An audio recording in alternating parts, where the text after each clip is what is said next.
She was a young woman, a brilliant student with a future full of possibilities. But on that fateful night, a horrific accident claimed her life. Her soul left her body, pulled into a place beyond the reach of science. But that was not all. She was shown a terrifying vision of the world's future, war, chaos, and even the collapse of America, where humanity would be dragged into an inescapable conflict.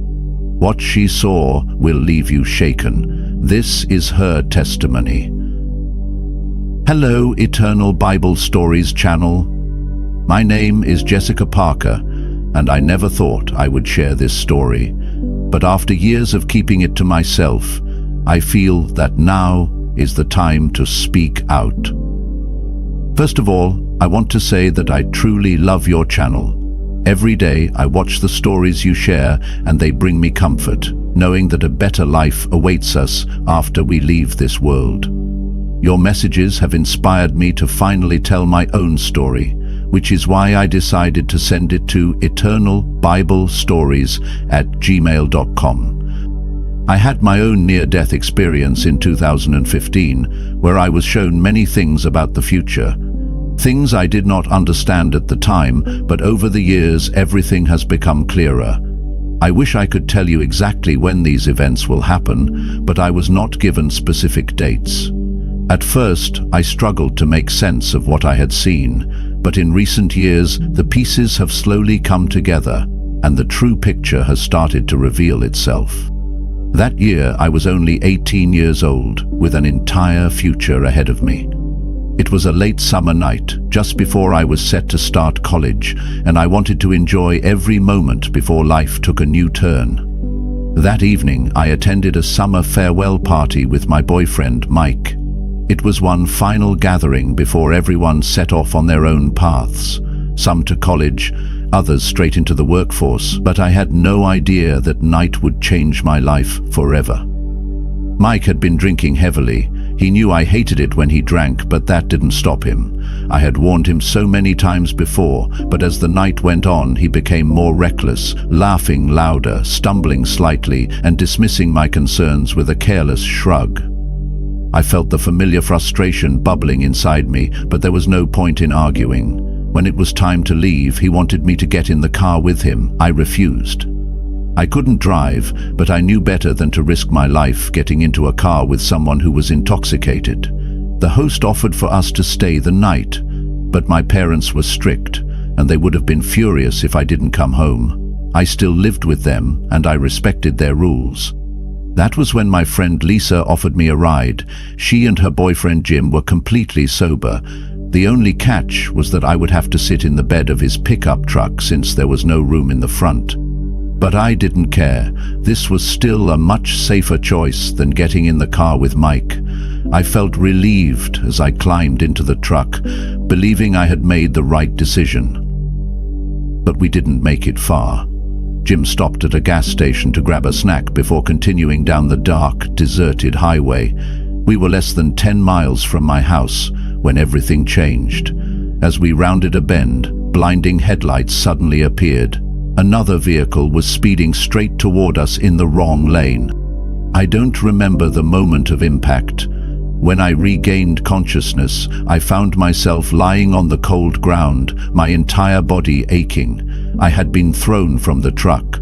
Later, I would learn that this was what saved my life.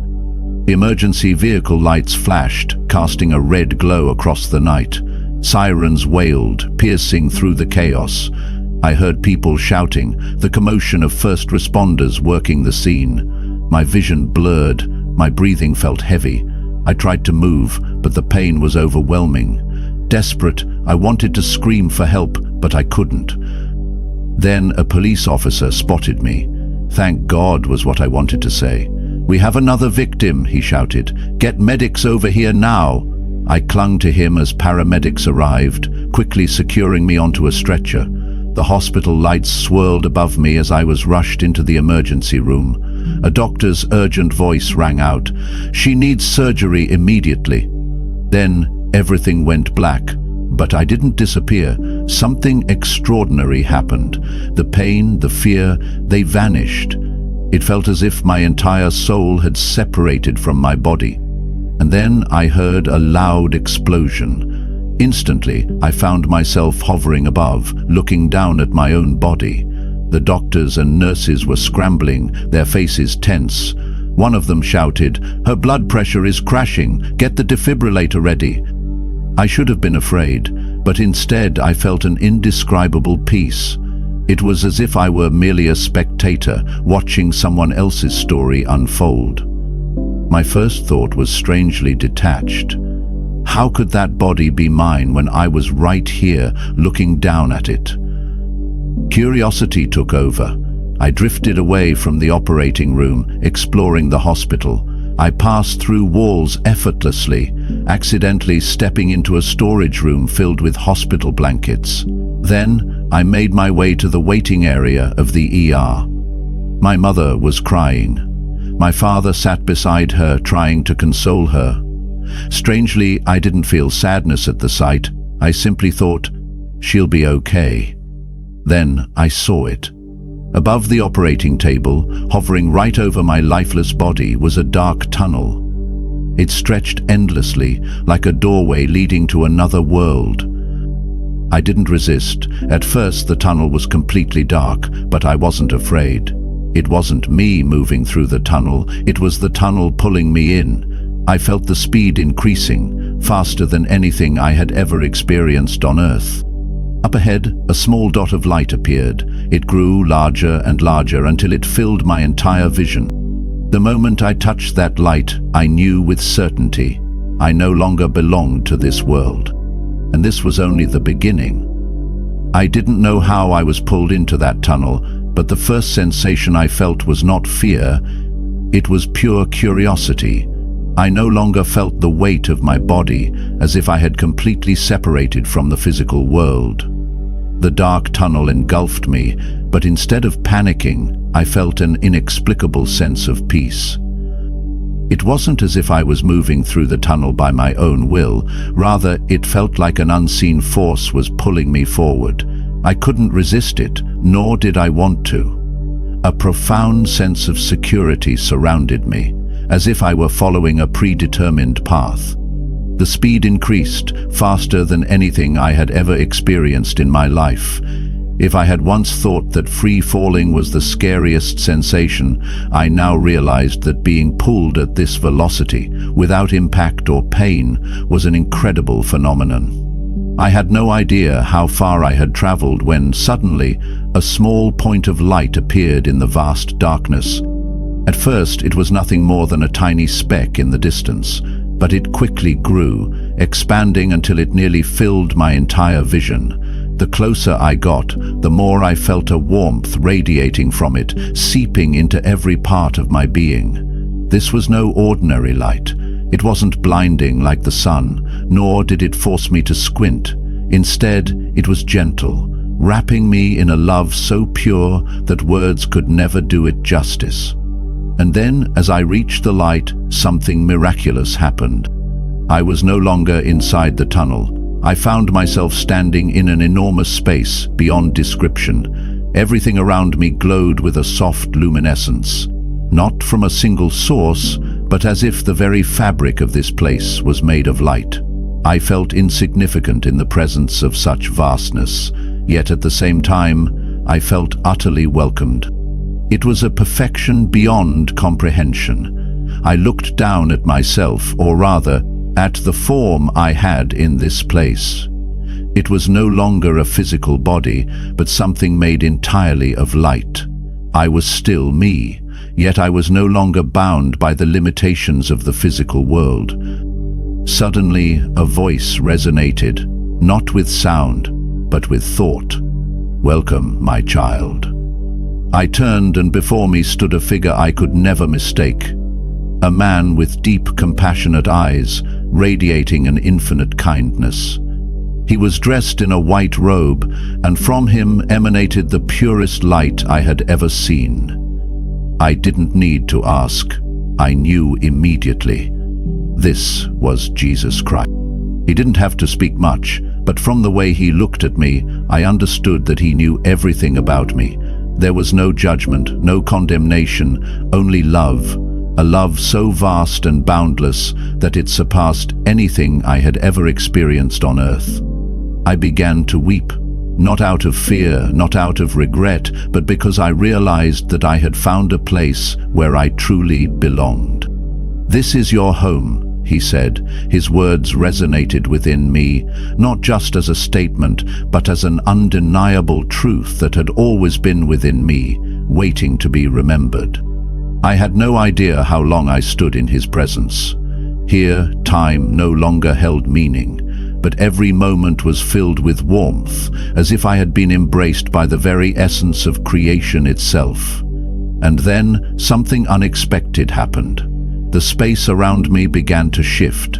Like a massive screen unfolding before my eyes, images started to appear. At first, I didn't understand, but as I watched, realization dawned upon me. I was being shown something important, and that was when I began to see. The light radiated a love so pure, so overwhelming, that it dissolved every fear, every doubt I had ever known. It was not just warmth, it was understanding, a presence that saw every flaw, yet still held me as worthy, precious, beloved. Words could not define it, but I felt it in every part of my being. Then, as if answering my unspoken questions, it began to show me my life. I saw my birth. I watched myself as a tiny, fragile baby placed into my mother's trembling arms. I felt her exhaustion, her immense joy, her silent prayers of gratitude. My father, standing beside her, was cautious yet filled with quiet hope, wanting desperately to be a good father. I had no memory of this moment before, but now I relived it as if I were inside their hearts. The scenes moved swiftly. I saw my childhood, running barefoot in the grass, laughing as my father chased me. I saw myself in school, struggling with math, clenching my fists in frustration. Then, the moment I won my first award, my mother's joyful tears, my teacher's pride. Every moment, every feeling, more vivid than anything I had ever recalled. Then, I saw the moments I had forgotten, or perhaps chosen to forget. The times I had been unkind, careless words spoken without thought. The pain I had caused others, even when I hadn't realized it. But now, I didn't just see these moments, I felt them. Not from my perspective, but from those I had hurt. I felt the sting of rejection I had inflicted on a friend when I laughed at her in front of others. I felt the quiet sadness of a classmate I had ignored when he needed help. The disappointment in my mother's heart when I had lashed out in anger, though her love for me never wavered. It was not punishment, it was not condemnation, it was truth. Raw, undeniable, inescapable. Then the light shifted. I saw the moments where I had brought kindness, though I had never considered them significant. A smile, a small act of generosity, a simple word of encouragement. All rippling outward, touching lives in ways I had never imagined. I saw myself comforting a grieving friend, my arms around her as she wept. A stray cat trembling with hunger, saved by a meal I had once offered without a second thought. A younger cousin looking up to me, his admiration sparked by a few words I had spoken carelessly, but that had shaped him. Every action, every word, every thought mattered. "Your life is not just about you," a voice resonated through the light, gentle yet powerful. "It is about what you give to others, the love, the kindness, the forgiveness. Every choice you make echoes far beyond what you can see." I was not being judged. I was not being praised. I was simply being shown the truth of who I was, and in that truth, I understood. Life is not about personal success, achievements, or struggles. It is about the lives we touch, the love we share, the impact we leave behind. I did not know how long this lasted. It felt like mere moments, yet also an eternity. Time had no meaning here. no ticking clock, no weight of responsibilities. There was only understanding. And then, just as I thought the review had ended, the light changed. A new vision emerged. Not of my past, but of something far more terrifying. I saw a world engulfed in chaos. At first it was just a financial shock, an economic tremor that no one could control. But then it quickly escalated into a tsunami, sweeping away everything humanity once knew. The US dollar plummeted in value. The numbers on stock market screens crashed at an unprecedented speed. Banks simultaneously declared bankruptcy, and within days, the entire financial system collapsed, like a sandcastle being washed away by a raging storm. I saw people rushing to banks to withdraw their money, only to be met with a cold response. Funds have run out, we cannot process your request. Panic spread like wildfire, and soon the streets were filled with desperate people, screaming in anguish as they realized they had lost everything.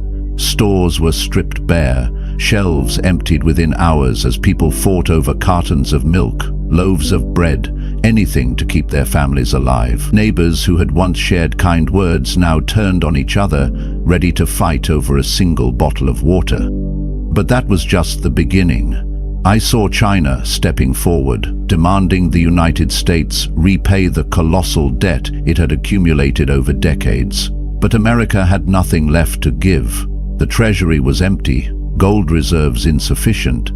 This triggered an uncontrollable chain reaction. Food prices skyrocketed, supply chains were severed, and within weeks, millions faced starvation. Yet the most terrifying part was not the economic collapse itself, but what followed. It was not a war between nations, it was a war between governments and their people. I saw protests erupting across the United States. At first, people simply took to the streets, hoping for answers.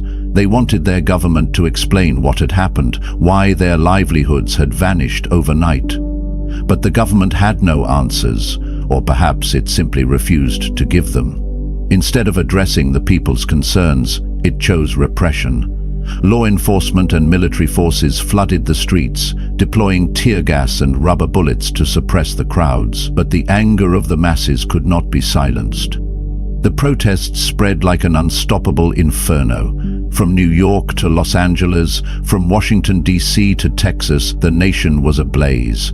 And the most terrifying realization was that this uprising was not confined to the United States. It spread to Europe, Asia, the Middle East. I saw millions rising against those who had controlled them for so long. Government buildings were stormed, Congresses overrun by people who had lost all faith in the system. The elites, those who had always pulled the strings from the shadows, desperately tried to reclaim control. But this time, they couldn't. The people had awakened. Those who had once lived in fear now saw the truth. They realized that for years they had been manipulated, controlled like puppets on invisible strings. They understood that the democracy they had believed in was merely an illusion, a mask covering a decayed system. But what happened next was far worse. Cities engulfed in flames. I saw major cities, New York, Chicago, Los Angeles, engulfed in flames. The skyscrapers that once symbolized economic prosperity were now skeletal ruins, charred and crumbling. On the streets, vehicles lay scorched, bodies scattered like forgotten remnants of a broken civilization. There was no law, no government. The police and military had lost control, unable to maintain any semblance of order. Criminal organizations emerged as new rulers, dividing cities into territories they controlled. The remaining survivors no longer belonged to a unified nation. They had become fragmented clans, warring for survival. Governments, in their final attempt to regain dominance, resorted to the construction of mass detention camps. Barbed wire enclosures stretched for miles, vast compounds where people were imprisoned without reason. I saw hundreds of thousands, perhaps millions, locked away, as if they no longer held any worth. Who were these detainees? Not criminals, not the instigators of violence, but those who had dared to speak out, those who had challenged the system. I did not know why this was happening, but I knew with certainty that it was no coincidence. The visions continued, each more horrifying than the last. I saw a world devoid of light, devoid of hope. A shadow loomed over everything, not just literal darkness, but a suffocating spiritual one. I saw people who had lost all will to resist. I saw them submit to a new system from which there was no escape. Every action was monitored. No one could buy or sell, work or travel without complying with the new rules. And then I saw it. A presence towering above it all. A force that was not human, but something far more sinister. It did not just control governments.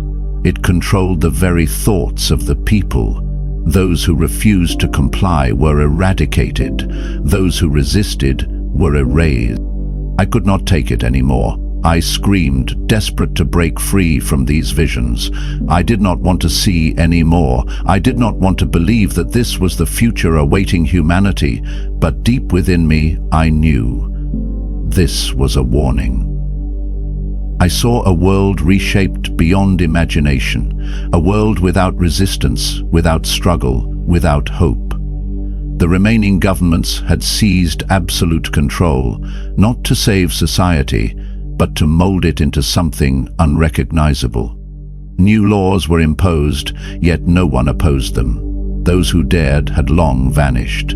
Giant screens towered over silent streets, broadcasting orders no one could refuse.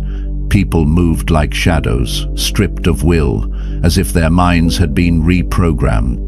No one traveled without permission. No trade occurred without an identification code. A chip? A mark?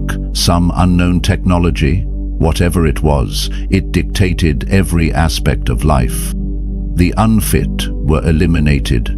Convoys carried them away to distant places, never to return. Slums were erased, not by aid, but by disappearance. The elderly, the sick, the unwanted, gone without a trace. Yet in the shadows, small groups clung to the last shreds of freedom. They whispered of cities that crumbled, of people taken in the night, of horrors no one dared name. I saw cities in ruin, yet no war had been fought. Buildings collapsed from within, streets empty, stores barren. Food was a treasure, betrayal its price. But the strangest thing,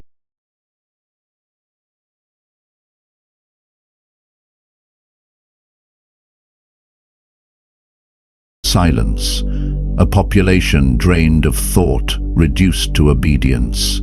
Schools no longer taught history. Books were burned, replaced by propaganda. A generation raised in ignorance, never questioning, never doubting. Families shattered. Children betrayed parents for speaking forbidden words. Siblings turned on each other.